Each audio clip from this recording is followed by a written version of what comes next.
வானத்திலும் இந்த பூமியிலும் வல்லமையான ஒரு நாமம் உண்டு. வானத்திலும் இந்த பூமியிலும் வல்லமையான ஒரு நாமம் உண்டு. மனுஷருக்குள்ளே வல்லமையான இயேசுவின் நாமம் அது. மனுஷருக்குள்ளே வல்லமையான இயேசுவின் நாமம் அது. அவர் நாமம் பலத்ததுரையா, என்னை ரட்சிப்பதற்கு, என்னை விடுதலை செய்வதற்கு, என் காரியத்தை வாய்க்கச் செய்வதற்கு, என்னை நித்தியம் வரை கொண்டு சேர்ப்பதற்கு என் இயேசு கிறிஸ்துவின் நாமம் எனக்கு போதும்.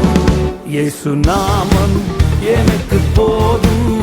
இயேசு நாமம் எனக்கு போதும். இயேசு நாமம் எனக்கு போதும்.